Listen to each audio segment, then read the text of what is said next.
Permettez-moi de vous dire quelque chose, mes amis, qui vous arrêtera net et fera trembler votre cœur. Dieu n'ignore pas votre stress.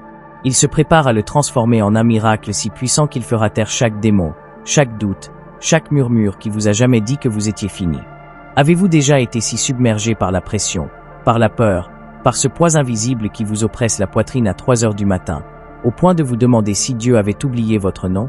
Vous êtes-vous assis seul, les larmes coulant sur votre visage, votre téléphone silencieux, vos prières sans réponse, votre âme brisée, demandant à Dieu: où es-tu?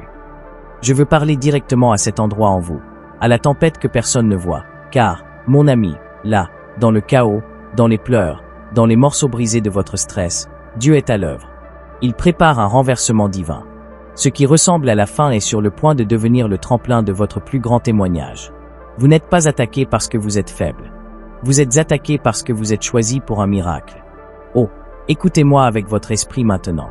La Bible n'élude pas le stress. Le jardin de Gethsémanée n'était pas une promenade paisible dans un parc. C'était du sang, de la sueur, de l'agonie. Jésus, le Fils du Dieu vivant, était si angoissé que sa sueur devint comme de grandes gouttes de sang tombant sur le sol. Luc 22h44. Comprenez-vous cela? Le Sauveur lui-même a affronté un stress si intense, si bouleversant pour l'âme, que la nature elle-même a réagi à son tourment intérieur. Alors, si vous plairez, si vous êtes fatigué, si vous sentez que votre santé mentale ne tient qu'à un fil, vous n'êtes pas faible. Vous êtes en bonne compagnie. Vous êtes dans le sol des miracles. Permettez-moi de déclarer ceci sur votre vie. Votre stress n'est pas une condamnation, c'est une mise en scène. Une mise en scène pour que Dieu prouve sa fidélité dans l'heure la plus sombre.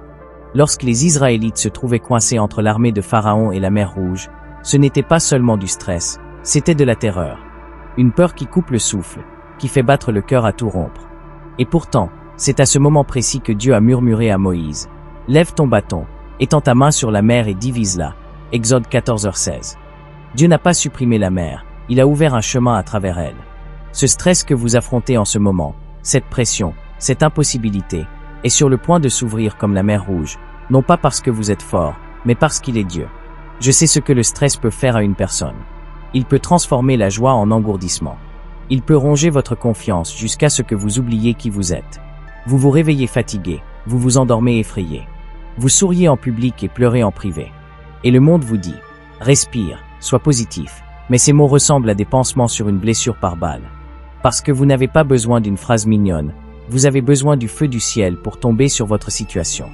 Vous avez besoin du Dieu qui parle aux tempêtes et elles obéissent, du Dieu qui multiplie les pains et les poissons, du Dieu qui fait jaillir l'eau d'un rocher et ressuscite des os desséchés en armée. Et je suis venu vous dire que ce Dieu est toujours